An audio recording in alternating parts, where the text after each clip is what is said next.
Tanner, when you look back at the Nebraska game, what did you feel like was such good about the flow? And you said it felt really smooth in the first half. What do you think were the elements to that? Yeah, I think it obviously starts with execution. Felt really good about our game plan. Guys felt really solid about it. Obviously, the coaches did as well, and it really just comes down to execution at that point. When you get the looks you're prepared for, and then it just comes down to players making plays. Coaches, their job is to put us in good situations, and for us, it's to prepare. And guys were prepared, and then just go out there and perform, which in the first half certainly was the case. Tanner, do you feel your line had probably its best game in quite a while there? Yeah, they did fantastic. I think they do fantastic every week.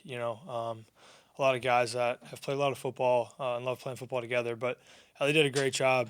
Protection was phenomenal, and they did a phenomenal job in the run game as well. I think it was a very clean and a very efficient game up front. Tanner, what does it do for an offense when you know you're going to get a trick play, something that's you don't do all the time? It's exciting, and you want to just be able to execute it. And sometimes the defense will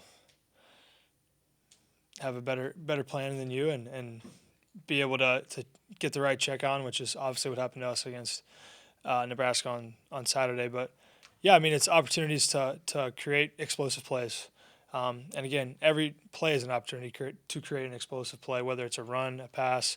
If all 11 guys do their jobs, it's an opportunity to, a 2-yard run could turn into 29, and things like that. So every play is an opportunity to be an explosive play, but when you get those opportunities and plays, you probably aren't a staple of maybe what you do of your identity. But at the end of the day, a trick play is a football play, so it's all about execution when it comes down to it. When Mo went down, it was Trey, and then when Trey went down, it's Bryce. What does it say more about the scheme, the talent running back, the guys up front? How are you guys just able to just continue to run the ball effectively? Yeah, I think there's a lot of parts that go into it. Obviously, it shows, I think, just the commitment of that room. Obviously, with an elite coach like Coach Burns, all those guys are ready to play. And then it goes down to just the leadership in the running back room too. Everybody loves each other. They want to help each other succeed. You see Mo coaching on the field every day. He's really been a huge help for those guys. And then obviously it's guys taking advantage of opportunities. Obviously that's what Bryce did. Bryce has been patient. He's played in big games before that in 2018 and in his career as well. So I think it all just comes down to, obviously it's the other 10 guys on offense making things happen too, but Bryce did a phenomenal job. Bucky, Kai, all those guys. I think it just shows how incredible that running back room is, not only from just a talent or skill standpoint, but just from a connectivity standpoint. When you had that run of 16 completions in a row, does the game slow down for you there? I don't know about really slow down. I think it's more just kind of being on your P's and Q's and kind of being able to anticipate what's going to happen and kind of being in a groove, I guess, being in a rhythm. It makes things a lot easier, and just really it all comes down to execution. Throwing a bubble for 5 yards might not seem like a big play, but it is a big play. It helps out a lot of things. So I think it was just getting into a rhythm and being able to execute when the plays were called. When somebody's here 6 or 7 years, the joke is, what are you, becoming a doctor? Yeah. And Connor Olson is doing that. And in the meantime, he's going to set a program record for starts on Saturday. What does he mean to this program, do you think? I don't know which direction to take it. It is kind of funny because he is going to be a doctor, and he did so well in his MCAT. Shows kind of how smart he is. But I think just the edge he brings to each and every day is just phenomenal. At practice, at the game, the guy's a winner. The guy really wants to win. And he's going to do whatever it takes to win. And that's what's pretty cool is he has that kind of nastiness, that edge to him with just the way he plays. And he's obviously done it for a really long time, going back to the beginning of his career. So it's really cool. And I'm grateful to be able to call him a friend, be able to call him a teammate. Being on the field with him is really a joy and a pleasure.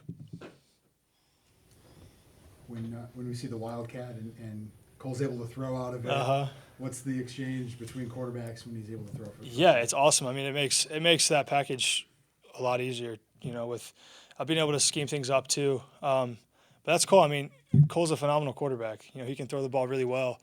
And any way I can help him out with that stuff is something that I'm definitely going to do because, I know how it feels to throw your first pass, kind of like the nerves, the jitterness of it. That was his first completion, 1 for 1 for one tutty. So that was pretty cool. We got to celebrate that on the sideline. And it's only the beginning, and the sky is the limit for Cole. And, it's pretty cool, and it definitely helps out with that package a lot too. What do you remember about your first? I think my first completion, it was pretty cool. I think it was at the end of the game against New Mexico State. We threw a little slant route to Clay Geary. It went for 9 yards, and I just was glad that I got to throw the ball at the end of the game in that situation. So it was pretty cool. I think I was 1 for 1, so that was a good way to start it. And then I think the next time I played, it didn't go so well. But yeah, that's a story for another day. What do you take from the Maryland game from last year in preparation for this year? Yeah, I think obviously you learn a lot of lessons, and you carry it into the offseason. And for us as an offense, when you go back and look at that game, we had opportunities to finish the game. And we went, I think, 3 consecutive 3-and-outs or something like that. And that's something that we have to continue to work on, being able to accelerate in the middle, finish games when you have it, have the opportunity to be able to finish the game on offense, be in downtime situations and really finish the game. That's something that we have to continue to do a better job at. And last week we did a good job when we finally got in that situation, but we had too many stall drives in between it. But when it came down to it, the guys went out and executed, obviously with the help of tremendous stops on the defensive side of the ball. Tanner, after Purdue, you talked about maybe leading Brown Stevens a little bit more and that being a touchdown in the third quarter. It seemed like on Saturday there were a few of those plays as well. Can you walk through the dynamic of not wanting to overthrow, and if you do underthrow, you're able to maybe create a play? How do you look at the kind of the logic of, obviously you want the ball Right. on the money, but how do you look at that? I think it all comes down to the leverage and kind of the design of the play.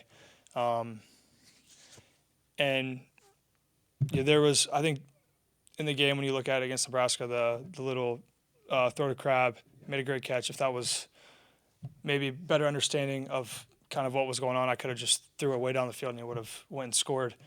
That's obviously stuff you have to learn from. Just understanding the leverage of what's going on, what's the field space, because you don't want to throw it in a space where you don't know where anybody's at. That's going to lead to interceptions, as we've seen. But yeah, it all comes down to just leverage and then just being able to cut it loose and give a guy opportunity to make a play. I know you focus on your own team, but on Saturdays, you scoreboard watch it all. What was the reaction when Iowa lost to Purdue? I mean, that's the Big Ten. Any given Saturday, you never know what can happen. Anybody can beat anybody. The conference is, obviously very elite, and it all comes down to execution, and it just shows the strength of the conference. Anything can happen really on any given Saturday, and you never know yet. That's why you have to be at your best every Saturday. You can't take anything for granted because if you're not at your best, you will get beat. That's just a lesson we talk about. So that's just kind of something I took about it is you never know what can happen on any given Saturday. You got to be ready and be at your best to compete, and you never know what can happen. You guys go, Tanner? Cool. Thanks, guys. Thanks, Sarah. Thanks.